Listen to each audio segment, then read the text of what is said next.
Three Jewish mothers are sitting on a bench one day, arguing over which one's child loves them the most. The first one says, my son sends me flowers every week right before the Sabbath. The second one turns to the other two and says, you call that love? My son calls me every single day. The third says, that's nothing. My son goes to therapy 5 times a week and talks about nothing but me.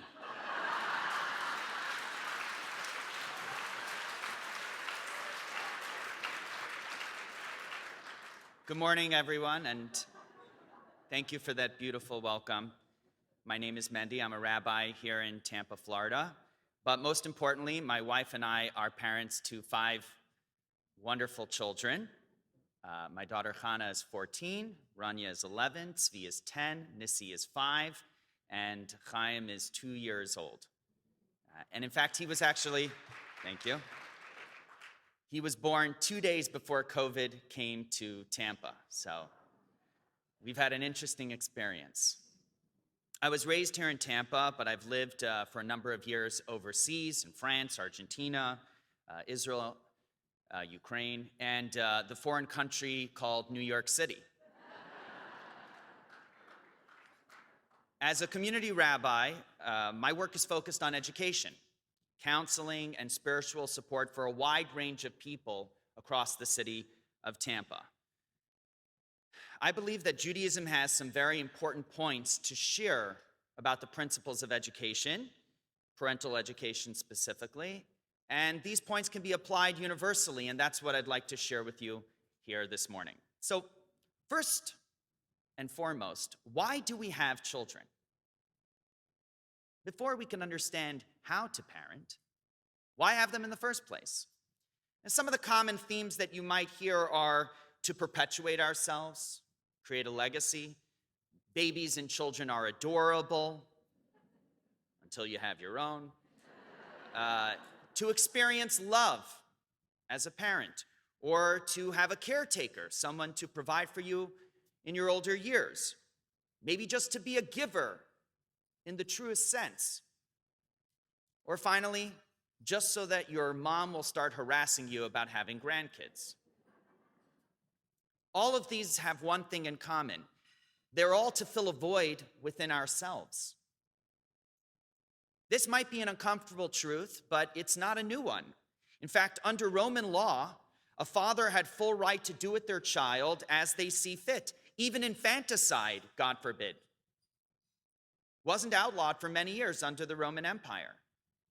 And while this is an extreme example, the logic follows that if my child was created for my benefit, then they only have value as long as they fill that void. That is the only way they can validate their existence. But the Jewish view of parenting is a little different. It's reflective of the Jewish view of why we parent. We see having children entirely differently. It's about an obligation that we have from God and an obligation that we have to the world around us.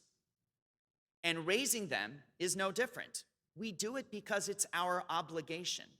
It's our responsibility. So first of all, parenting is about love. That's an important word that we don't use enough. True love, though, is doing what's best for your child, not what's best for you. And definitely not what's best for your image. So those 1-year-old birthday parties that we splurge on, that 3-tiered cake, did our children request that by name? Or was it more about the mandatory social media post that has to happen the next day? We need to be constantly asking the question, what is good for me and what is good for my child? At times, that will make us uncomfortable, but we need to stay focused on their best interests. This means that at times, we may not be our child's best friend. That can hurt, but the reality is that the children don't need you to be their friend. They need you to be their parents.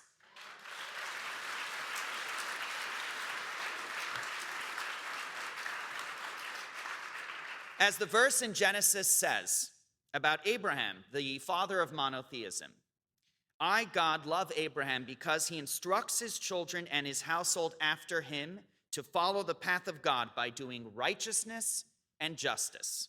A parent is first and foremost a child's moral guide and compass.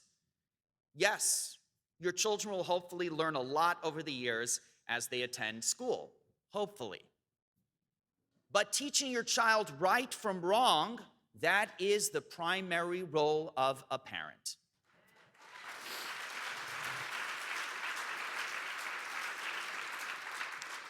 It's for this reason that honoring your parents is one of the 10 commandments, as was mentioned earlier, a bedrock of our society.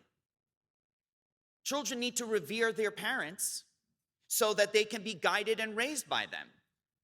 But that also means that parents have to live up to that position as well.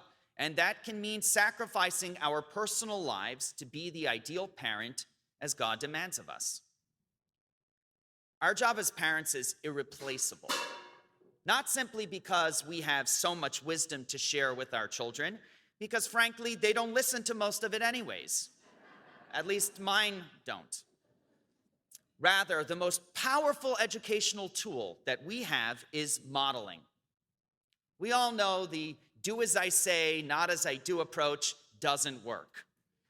And in fact, in the Jewish Bible, the Torah, in Deuteronomy, the 5th book of the 5 books of Moses, there's a quote that we say every day in our morning prayers. These words that I command you this day shall be upon your heart. Only then does the verse continue and say, and you shall teach them to your children. No teacher, school administrator, politician, rabbi, priest, minister will ever spend as much time with your child as you will. And therefore, none of them will have the opportunity to model the correct behavior as you will.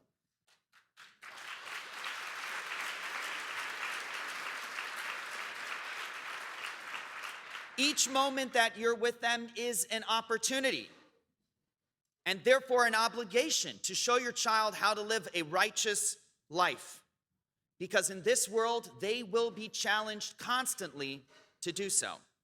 If we want to assume the ultimate responsibility for parenting our children, then we need to be prepared to be held to a high standard, because children see, hear, and remember everything. We need to invest in ourselves, our personal and spiritual development. We need to make sure that our mask is on first before we put our mask on our children.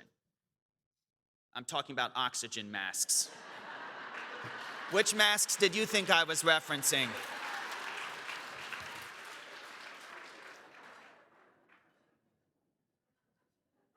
It's good to laugh. It's healthy. But modeling isn't enough. We need to make sure that we are tailoring our education for the specific needs of our children. King Solomon, in his great wisdom, writes in the book of Proverbs, educate a child according to their way. Even when they grow old, they will not turn away. To be a great parent, we need to have a great game plan. And this starts with us considering what is the most essential quality I want to impart to my child. While it's true that children are cute and adorable, there's a reason why my wife tells me I'm acting like a child when I behave impulsively or selfishly. Human beings come into this world behaving as they wish without any self-imposed restraints. It's our job as parents to train and discipline them, to teach them that not every impulse needs to be explored. Not every feeling needs to be entertained, expressed, and embellished.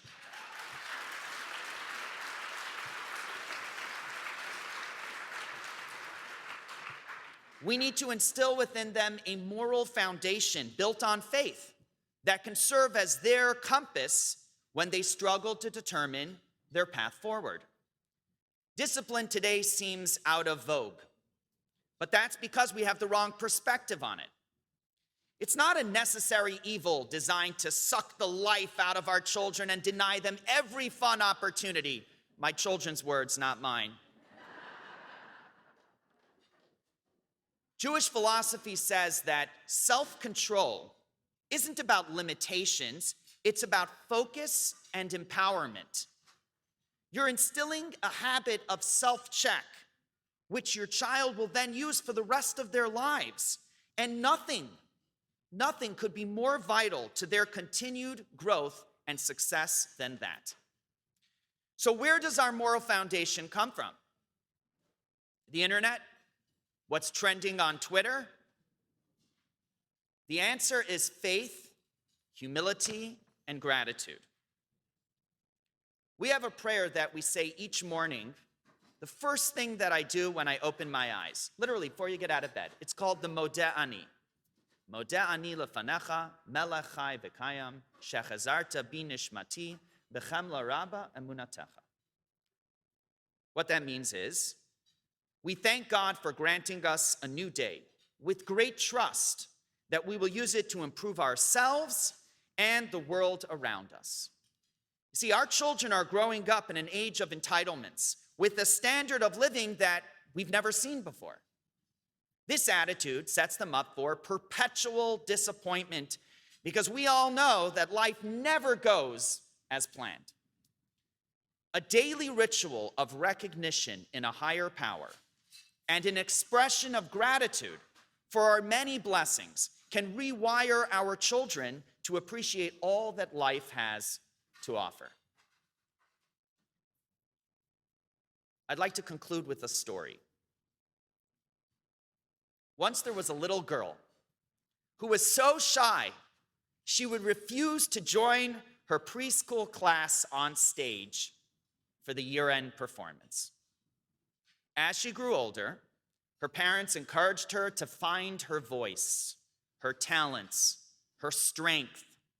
And slowly but surely, she found that by embracing her God-given skills, she could help others who were struggling. So she began teaching younger children at her local Sunday school, befriending others who couldn't easily make friendships on their own, and setting higher and higher goals for herself because she now believed she could achieve it.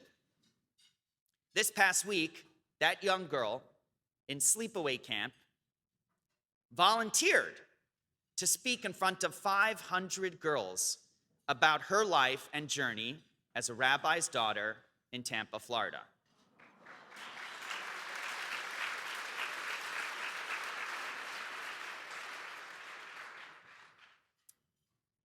Our children today are struggling to define themselves, to find their self-worth. And this lack of self-esteem is leading young people to engage in more and more extreme behavior. This hazardous and harmful trend is leading our next generation towards self-destruction. That's the truth. The solution lies within. We must restore their confidence by reminding them that their greatest value in life is their inherent soul, each distinctly designed by God and unique to them to accomplish their mission. When we help them find purpose, when we help them discover the tools they have to achieve that purpose, then there's no obstacle they can't overcome on the journey of life. I want to thank you for your time this morning, and I want to ask for God's blessing for all of us in our holy work to raise the next generations of human beings, the next generation of proud Americans. Thank you all so much.